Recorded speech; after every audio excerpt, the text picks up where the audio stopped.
같이 골로새서 2장 8절 말씀 우리 다 같이 한번 읽어보도록 하겠습니다. 시작.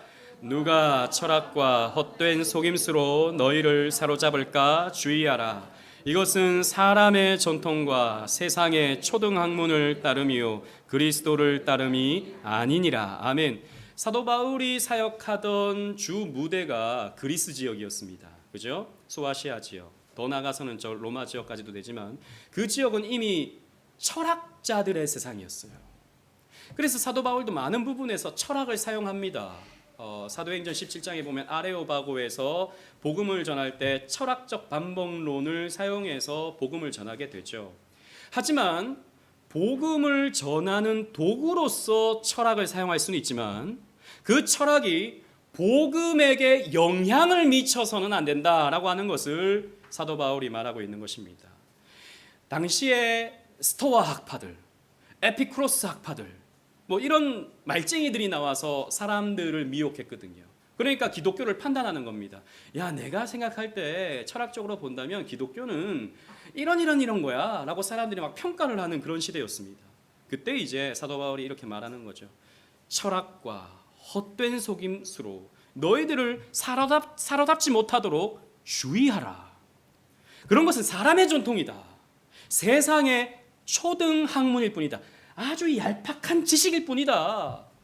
그것보다 더 고귀한 지식은 하나님의 말씀이요 성경적 지식이다. 우리는 오직 성경만 따라가는 믿음의 사람이 돼야 되지 이런 세상의 시류에 영향을 받아서는 안 된다라는 거죠. 왜 그러냐면 여러분 성경은 진리잖아요. 여러분 진리라면 2000년 전에도 진리여야 하고 오늘날에도 진리여야 합니다. 여러분 진리가 변하면 진리가 아니게 되는 것이죠. 예를 들어서 1000년 전의 기독교는 그 시대는 너무 고리타분하고 그 시대에는 사람들이 무식했기 때문에 그렇게 말했어. 오늘날에는 새로운 옷을 입은 진리를 가지고 사람들에게 가르쳐야 돼 라고 말하면 이미 진리가 아니게 되는 거예요. 진리는 변하지 않습니다. 진리는 영원히 진리여야 되는 거예요. 그래서 철학의 영향을 받아서는 안 된다라는 거죠. 그런데 문제는 우리가 많은 부분에 철학의 영향을 받고 살아가고 있다는 것이죠. 제가 한 학기 동안에 읽었던 책이 여러 개가 있는데 대표적인 책이 이제 근대 철학 이 책이었는데 이 책은 정말이지 한국말로 되어 있는데 진도가 안 나가는 책이었어요. 너무 괴로웠어요, 제가. 아니 좀 쉽게 쓰면 안 되나? 책을 왜 이렇게 어렵게 쓰게 만들었나? 아니 가만히 이해해보면 이거 쉬운 건데 뭘 이렇게 어렵게 이거보다 더 심한 책이 또 여러 권 있었어요. 제가 정말 화가 났습니다. 그래서 제가 쉽게 설명해 드려보겠다. 내가 책을 한번 써야겠다 이런 생각은 하지만 하나도 안 팔릴 것 같아서 못 쓰겠어요. 아무튼 현대 기독교는요 근대 철학을 통과했습니다. 즉 우리가 사실 근대인입니다. 우리가 사실 근대의 세례를 받았어요. 그래서 우리는 근대적인 사고를 할 수밖에 없어요. 근대적인 사고를 할 수밖에 없기 때문에 근대적인 철학이 신학에도 묻어 있는 거예요. 그걸 우리는 발견해 볼 필요가 있는 겁니다. 그런데 우리는 오직 성경으로 하나님 나라를 세워야 되는 거죠. 왜? 사도 바울이 금방 말했잖아요. 세상 철학과 세상 헛된 학문으로 너희들을 사로잡지 못하도록 만들어라 라고 했지 않습니까? 근데 우리는 순수하게 성경만으로, 왜? 성경이 진리니까, 성경만이 진리니까 우리는 성경만으로 하나님 나라를 세워가야 되는데, 그런데 문제는 오늘날 근대 철학의 세례를 받은 교회들이 너무 많다는 것이죠. 우리는 그들이 세우는 교회를 우리도 따라 세워야 될 것인가를 생각해 봐야 된다는 것입니다. 앞에서 말씀드린 것처럼 철학은 진리를 설명해내는 도구로서 역할을 감당하지만 그러나 철학이 진리를 대신해서는 안 된다라고 하는 입장에서 우리는 이것을 살펴볼 필요가 있는 것입니다. 오늘날 많은 경우에 이런 근대 철학의 영향을 받은 신학의 주류, 신학 노선의 주류들이 있는데 첫 번째는 경건주의입니다. 경건주의. 그러니까 경건주의는 겉으로 보면 굉장히 좋은 거예요. 뭐냐? 우리가 이런 교리적인 지식에 함몰되는 것이 아니라 우리가 경건하게 살고 기도 많이 하고 전도 많이 하고 선교 많이 하고 큐티 많이 해서 하나님께서 기뻐하시는 삶을 살자라고 하는 신앙 운동, 이것이 사실 경건주의입니다. 좋은 거예요. 좋은 거지만 여기에도 근데 철학이 묻어 있다는 겁니다. 이걸 저는 부정하지 않아요. 경건주의를 부정하지 않아요. 많은 좋은 결과를 우리에게 줬습니다. 하지만 근데 철학이 때가 묻어 있다라는 겁니다. 조금 이따가 설명드릴게요. 그리고 오늘 설명이 다 안 될 것 같으면 다음 주에 또 설명하겠습니다. 대표적으로 또 무엇입니까? 자유주의입니다. 자유주의는 뭐냐? 내 이성과 이 세상의 학문을 토대로 성경을 이해해 보겠다라는 것입니다. 그러니까 성경에서는 하나님이 이 세상을 창조했다라고 말하지만 이 근대 학문적으로 본다면, 과학적으로 본다면 이건 말이 안 되는 거예요. 과학적으로 보면 진화가 맞다라는 겁니다. 그러니까 하나님이 이 세상을 창조할 때 진화의 과정으로 창조했을 것이야 라고 보는 것이 우리가 속되게 말하는 자유주의적 관점이 되는 것입니다. 그러니까 고고학적인, 학문적인, 과학적인 방법으로 성경을 재단하는 것이죠. 그리고 또 하나가 신비주의입니다. 체험하는 것. 내가 뭔가를 느끼고 뭔가를 듣고 뜨겁게 내가 신앙 체험을 해나가는 것. 그래서 몸이 막 벌벌, 아까 성령이여 가잖아요. 뜨거운데 여러분 가보잖아요. 그 찬양 부르면 다 같이 일어나서 방방 뛰면서 찬양합니다. 성령이여 막 몸을 벌벌 떨면서 그렇게 찬양 많이 하는 아주 유명한 곡이에요. 그 곡이 우리 교회에서 부를 수 있어요. 성경에 있는 내용이니까. 그러나 그런 교회에서 하는 대로 부르면 안 되는 거예요. 왜? 그 신비주의에 때가 묻어 있거든요. 이것도 근대 철학의 영향을 받았습니다. 그리고 또 하나 복음주의라고 할 수 있겠죠. 복음주의는 말 그대로 예수 그리스도의 복음을 전함으로써 교회를 성장시키는 운동이라고 할 수 있습니다. 성경 말씀을 믿어요. 그런데 굉장히 문이 넓은 거죠. 복음주의는 철학의 영향을 많이 흡수하는 것입니다. 이 복음주의, 성경을 믿지만 철학적인 사고 또한 철학적인 방법론 또한 함께 가져가자고 하는 것이 복음주의 노선이라고 할 수 있을 것입니다. 이게 왜 지금 한국 교회의 주류가 되었는가? 그 부분에 대해서 우리 차근차근 하나 살펴보겠습니다. 서양의 많은 어두운 역사가 있는데요. 그 가운데 하나가 30년 전쟁입니다. 이 30년 전쟁은 뭐냐? 1618년부터 여러분 종교개혁이 언제 이루어졌죠? 언제 시작됐습니까? 1517년. 그죠? 100년이 지난 때입니다. 그 이후로 1648년 동안 30년 동안 전쟁이 일어나 유럽이 전쟁터가 됩니다. 왜 전쟁터가 되었는가? 여러분 누가 싸웠을까요? 한번 생각해 보세요. 누가 싸웠을까요? 이 전쟁은요 종교 전쟁이었습니다. 즉 로마 카톨릭과 개신교 간의 전쟁이었어요. 그러니까 카톨릭 국가들이 있습니다. 예를 들자면 저 스페인이라든지 또 신성 로마 제국 독일을 중심으로 또 이탈리아 이런 나라들은 카톨릭 국가죠. 그런데 이제 스위스라든지 또 일부 국가들은 종교개혁을 이루어가는 독일 안에서도 이제 많은 그 도시 국가니까 신성 로마 제국은 많은 도시들이 개신교를 받아들이기 시작한 거예요. 그런데 카톨릭은 이걸 빼앗기기가 싫은 겁니다. 그러니까 어떻게 하냐? 무력을 동원하는 거죠. 전쟁이 일어나는 것입니다. 그래서 그 전부터도 여러 가지의 크고 작은 다툼이 있었지만 30년 전쟁은 그야말로 치열한 전쟁이었어요. 서로의 영역을 잃지 않으려고 하는 전쟁입니다. 여러분 전쟁 중에서 싸움 중에서 제일 무서운 전쟁이 뭐냐? 종교 전쟁입니다. 종교 전쟁은요 목숨 걸고 싸우거든요. 여러분 교회 싸움이 제가 자주 말씀드리지만 교회 싸움이 가장 뭐랄까요 비참한 결과를 나타내는 이유가 서로를 사탄으로 본다는 것입니다. 이쪽 편 저쪽 편 나눠서 싸우는데 서로를 막이라고 생각해요. 그래서 목숨 걸고 싸웁니다. 그래서 교회 싸움은요 너무나도 비참해요. 이 종교 전쟁은 더욱 그러했죠. 여러분 이 그림을 보십시오. 유럽 사회가 폐허가 됩니다. 게다가 상대방을 목을 매다는 거예요. 개신교 믿는 사람들이 이렇게 될 거야 라고 보여주는 겁니다. 마치 아수르 군대가 이스라엘에 침입해 들어왔을 때 성 밖에다가 사람들을 꼬챙이로 꽂아 놓으면서 그 무서움을 주려고 했던 것처럼 이렇게 가톨릭이요. 또 심지어 개신교도요. 이렇게 로마 가톨릭을 믿는 사람들을 아주 잔혹하게 죽였습니다. 그러니까 30년 동안 싸웠다고요. 내가 진리야, 내가 진리야라고 하면서 가톨릭은 교황권을 중심으로 1500년 동안 우리는 이렇게 신앙생활 해왔어. 이게 진리야라고 외치고요. 그리고 프로테스탄트는 성경으로만 봐야 돼. 성경으로 돌아가야 돼.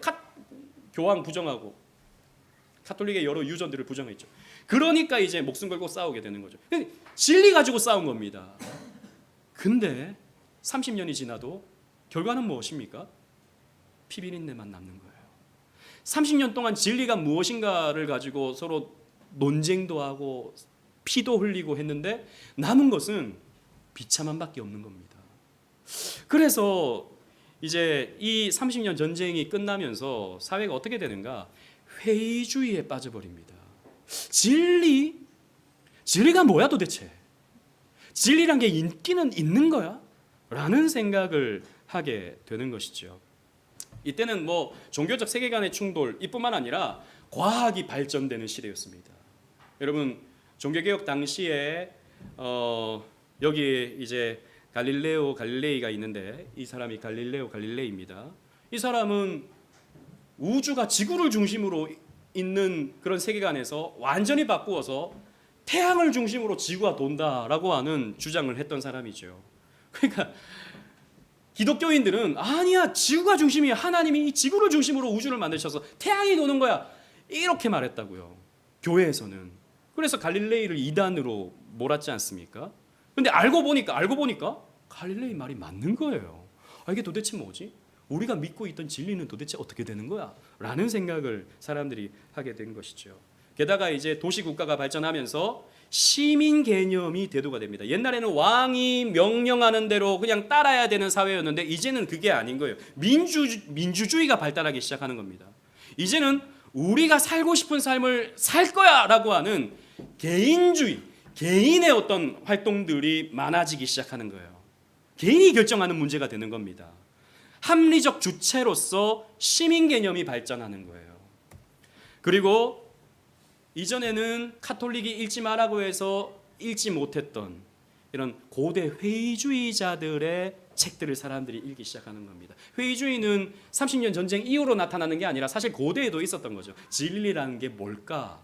없어. 그런 거 없어.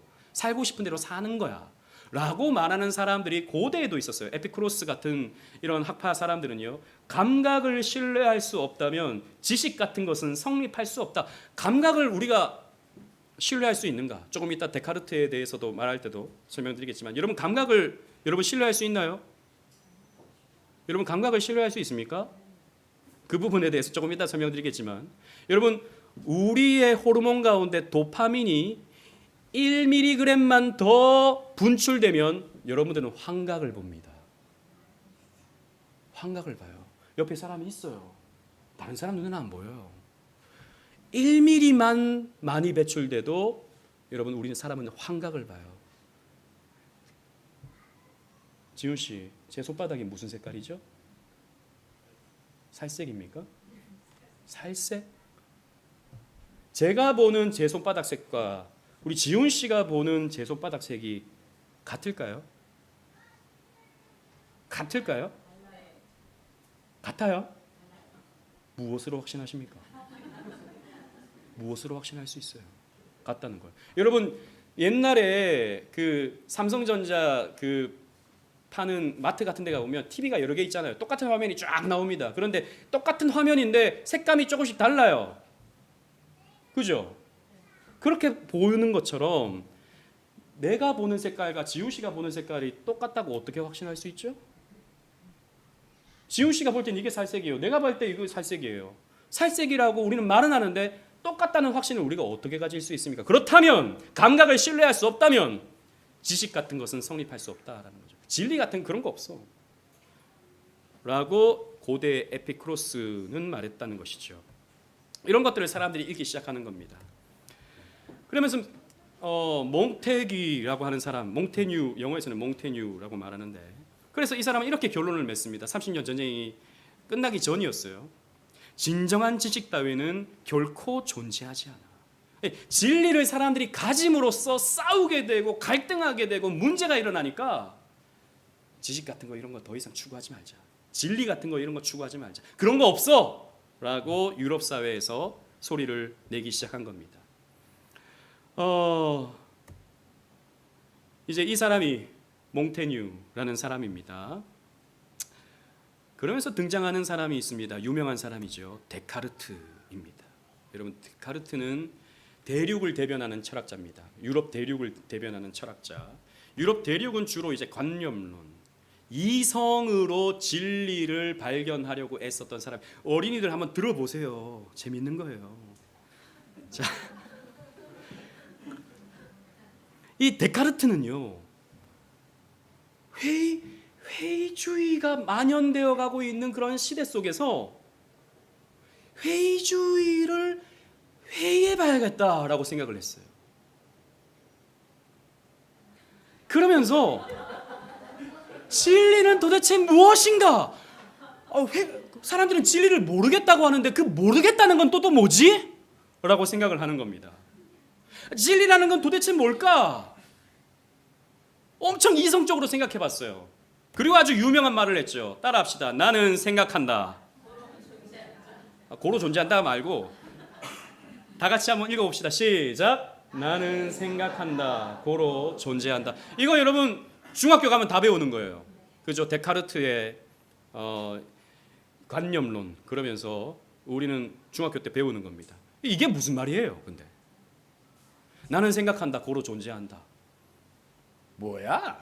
우리 그냥 이렇게 하게 됩니다. 근데 이 생각이라는 말은요, 조금 더 우리에게 가깝게 번역을 하면 의심한다예요. 나는 의심한다. 나는 끊임없이 회의한다. 근데 회의해 보니까 결론이 나오더라는 거죠.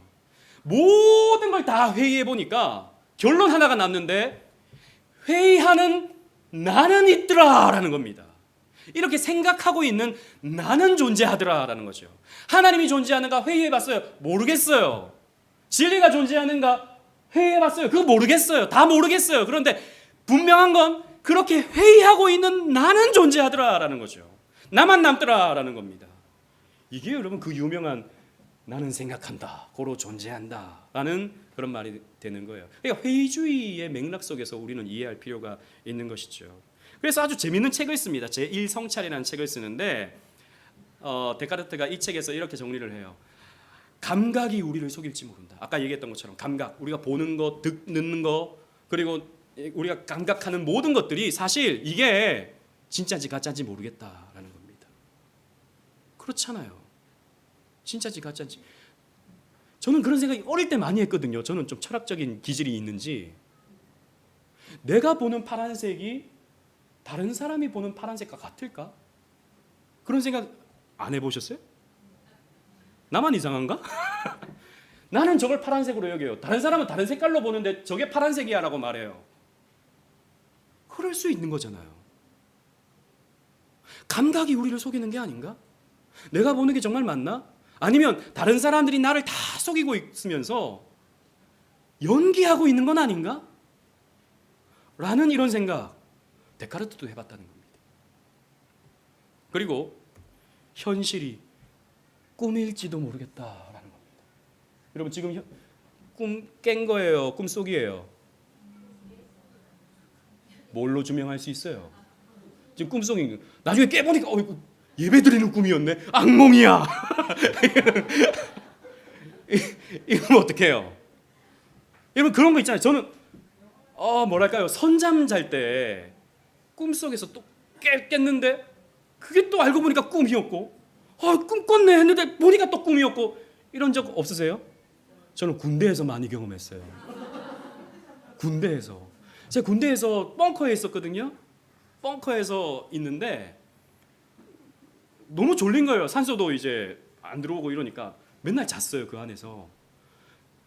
군대에서 잤다는 게 좀 이상한데 자는데 이게 또 누가 올지 모르니까 또 어떤 상황이 벌어질지 모르니까 선잠을 자는 거예요. 자꾸. 그러니까 꿈속에서 또 꿈을 꾸고 꿈속에서 또 꿈을 꾸고 마치 그 영화 뭐죠 그거?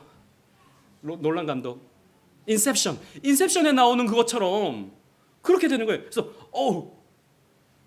꿈을 깼어. 뒤를 돌아보니까 캐비넷 위에 다리가 하나 삐죽 나온 거예요. 다리를 잡아봤더니 꿈이야.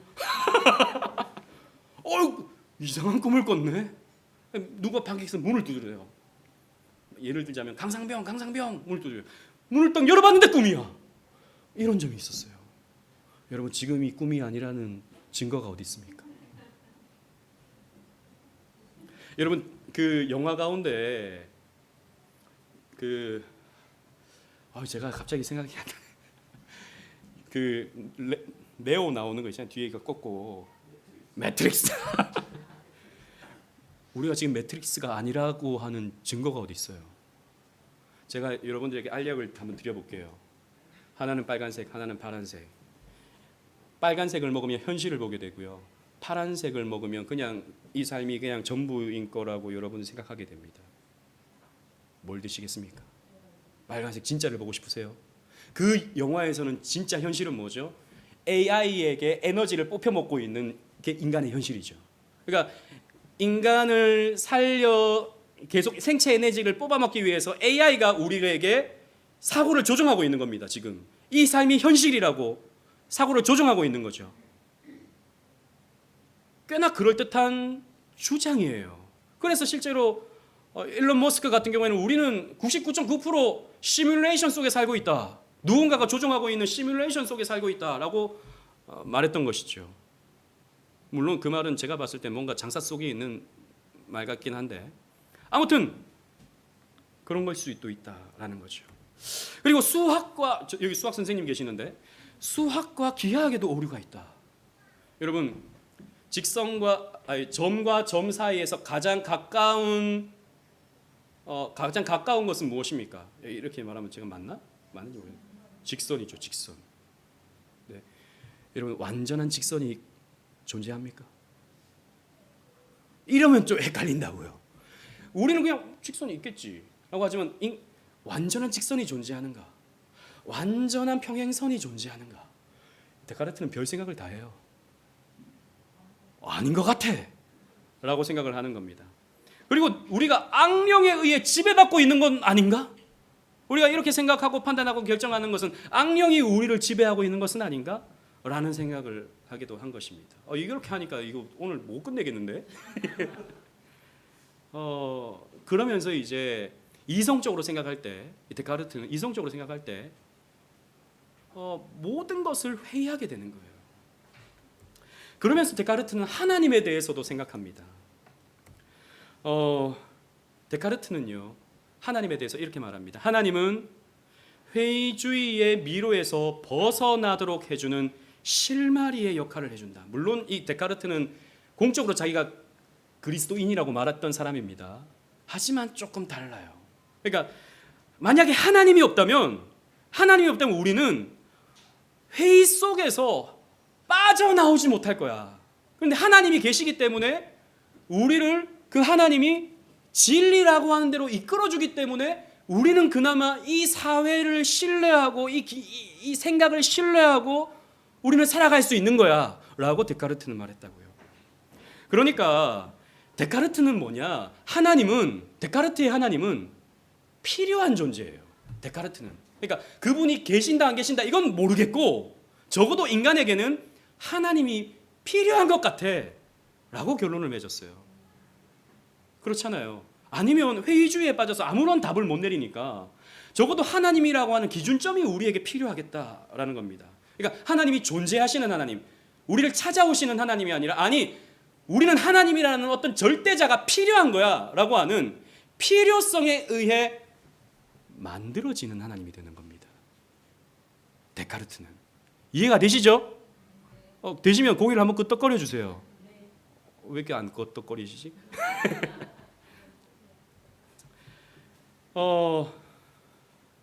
그래서 이제 앞에서 말씀드린 것처럼 데카르트의 하나님은 존재하시는 하나님이 아니라 필요한 존재가 되는 거예요.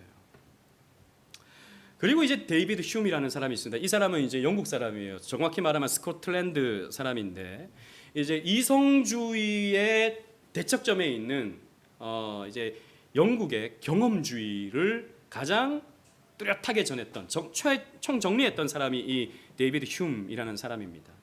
이 사람은 스코틀랜드 출생인데 스코틀랜드는 장로교가 이제 국교잖아요. 하지만 이 사람도 생각이 많았던 사람입니다. 회의주의에 이 사람도 영향을 많이 먹었어요. 그리고 인상과 관념을 구분했습니다. 잘 들어보세요. 인상은 뭐냐? 여러분들이 본 겁니다. 본 거. 자, 여러분 머릿속에서 백마를 한번 떠올려 보세요. 백마. 그게 뭐냐? 관념이에요. 여러분들이 백마를 떠올릴 수 있는 것은 여러분들이 백마를 봤기 때문이에요. 그죠? 본 건 인상이에요. 관념은 머릿속에서 떠올리는 거죠. 자, 그리고 날개를 한번 떠올려 보세요. 하얀 날개. 하얀 날개를 떠올려 보세요. 여러분 하얀 날개를 본 적이 있죠? 그죠? 우리 보통 요즘에 관광지 가면 다 날개 있잖아요. 거기 뒤에 서서 이렇게 사진 찍잖아요. 그 날개를 떠올려 보세요. 본 게 있죠. 본 게 인상이에요. 머릿속에서 떠올리는 것은 관념이에요. 자, 이해가 되시죠? 자, 그렇다면 날개 달린 말을 한번 떠올려 보세요. 떠오를 수 있죠. 근데 그건 존재합니까? 날개 달린 말은 존재해요? 우리는 그 인상을 본 적이 없어요. 그럼 존재하지 않는 겁니다. 휴맥에 있어서 뭐냐? 인상을 통해서 내 본 경험을 통해서 우리는 어떤 것이 존재한다는 것을 알 수 있어. 하지만 머릿속에서 관념 속에서 있다고 해서 그것은 존재한다고 볼 수 없는 거야 라고 하는 결론을 내립니다. 이게 뭐냐? 경험주의다라는 거죠. 봐야 된다는 겁니다. 경험해 봐야 된다는 거죠. 그래서 이 휴먼은 이렇게 결론을 맺어요. 하나님은 인상이었기 때문에. 여러분 하나님 본 적 있습니까? 하나님 본 적 있어요? 하나님이라는 존재를 우리는 그 인상을 본 적이 없기 때문에 하나님에 대해서 논의하는 것, 하나님이 계신지 안 계신지라고 말하는 것은 무의미하다라고 결론을 맺어요. 그러니까 이 휴먼이요, 엄밀히 말하면 불신자입니다. 하나님 안 계셔. 하나님이란 절대자는 존재하지 않아. 왜? 못 봤잖아. 우리가 본 적이 없잖아. 어떻게 있다고 우리가 확신할 수 있어? 라고 말하는 거죠. 존재하는 것은 감각에 대한 인상만이 존재하는 거야. 그러니까 우리가 보고 경험했던 것, 이런 것들만 존재하는 거야 라고 주장을 했습니다.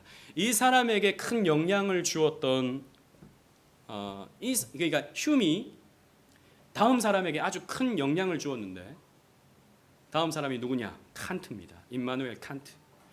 칸트는요, 휴무를 읽고 독단의 잠에서 깨어났다라고 말합니다. 지금 점점 초점을 놓치고 계시는데 안 돼요. 마지막 이제 얼마 안 남았습니다. 힘을 내세요. 자, 이제 임마누엘 칸트로 가봅시다. 이제 끝이에요. 마지막 살펴보는 사람입니다. 이 사람이 쓴 책 중에 가장 유명한 것이 순수 이성 비판이에요. 이 사람은 이제 앞에서 우리가 살펴봤던 데카르트, 그리고 데이비드 휴me, 그 다음에 다음 시대의 사람입니다. 칸트는 독일 사람이에요.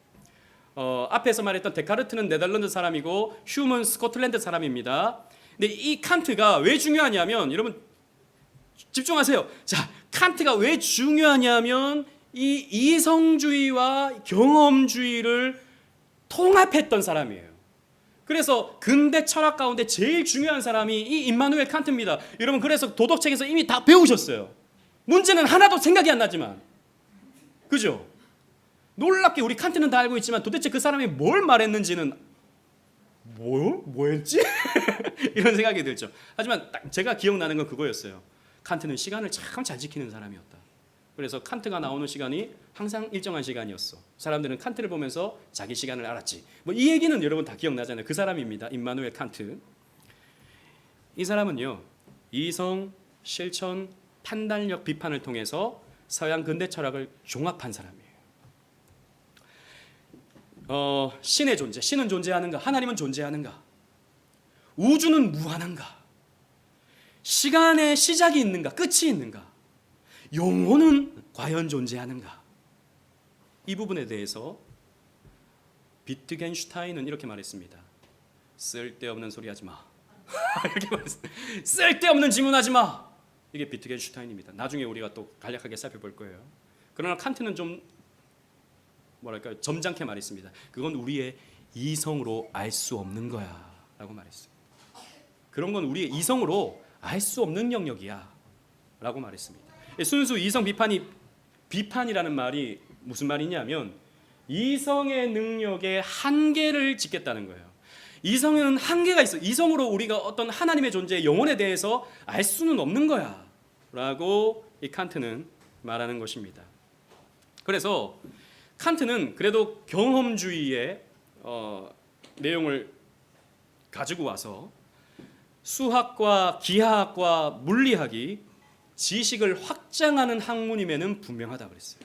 그러니까 데카르트는 수학도 모르겠다 그랬잖아요.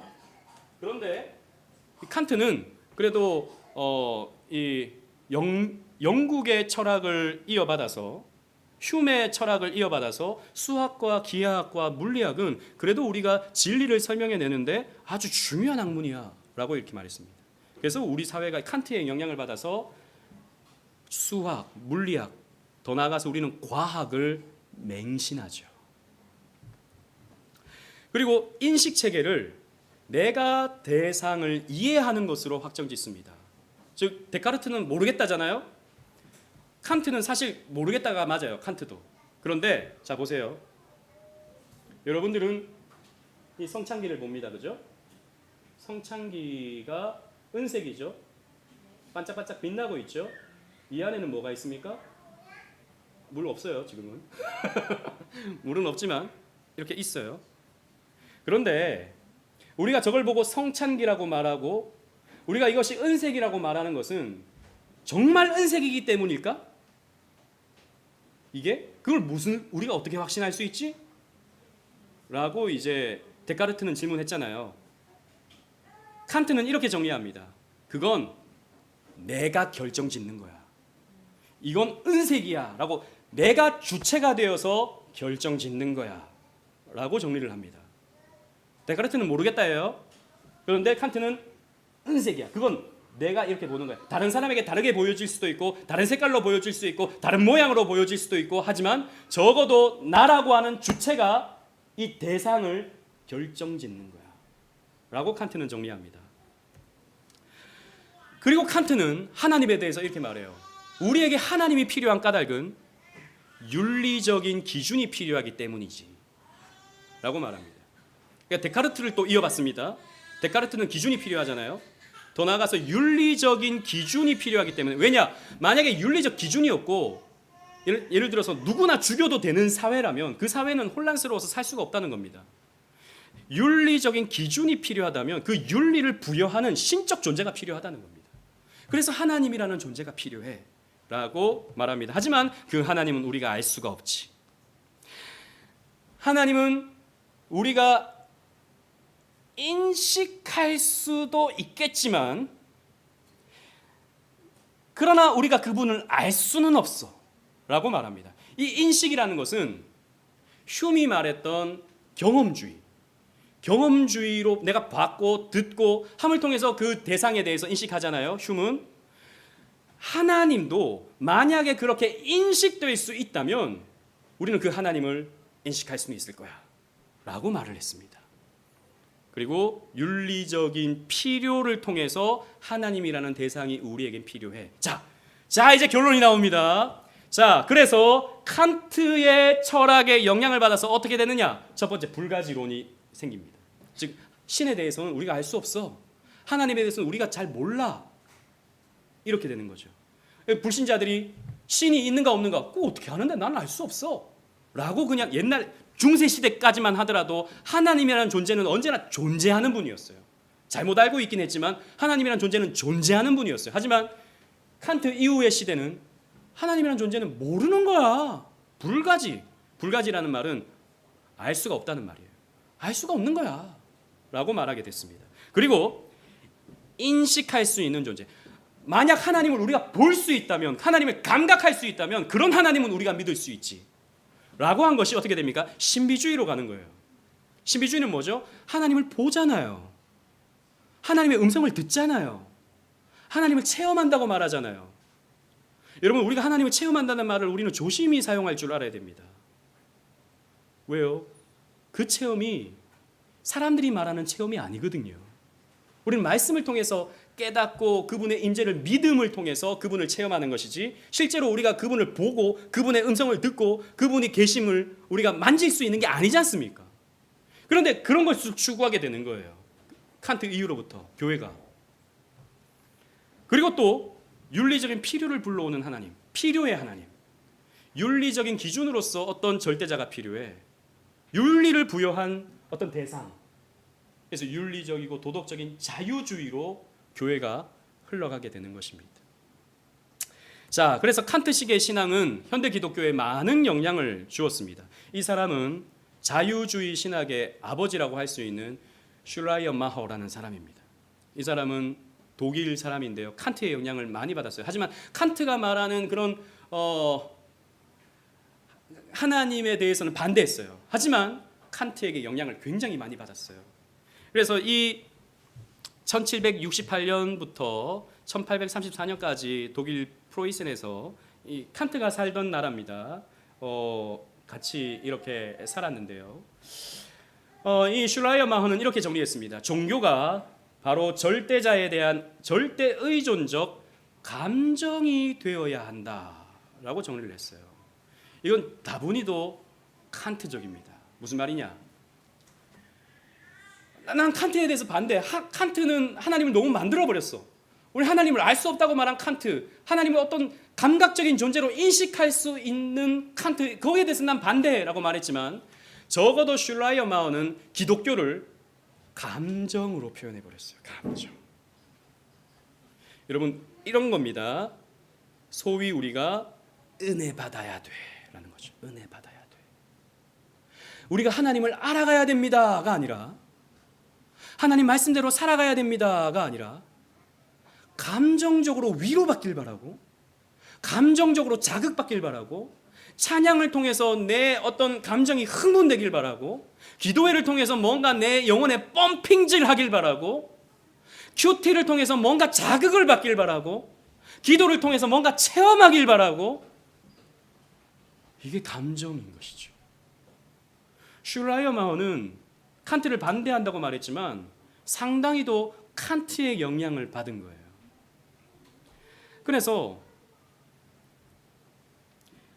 이성적으로 알 수 없는 하나님이기 때문에 감정을 느껴야 돼요. 이 사람은 칸트적이죠. 왜? 이성적으로 하나님 알 수 없다 그랬으니까. 이성적으로 하나님을 우리가 다 이해할 수, 교리 이런 거 말고 내가 뭔가 마음에 짠 하고 와닿는 뭔가가 있어야 돼 라고 한 것이죠. 그러니까 제가 자꾸 큐티 얘기했는데 큐티가 나쁜 건 아닙니다. 큐티 하는 거 좋아요. 근데 큐티의 목적이 여러분 뭔가 짠 하고 깨달음을 얻기 위해서 여러분들이 큐티를 하기 시작하면 그 다음부터는 여러분들이 깨달음을 만들어냅니다. 의욕적으로. 여러분, 성경은 하나님께서 우리에게 주신 계시예요. 받아들이는 거예요. 그냥 받아들이는 거예요.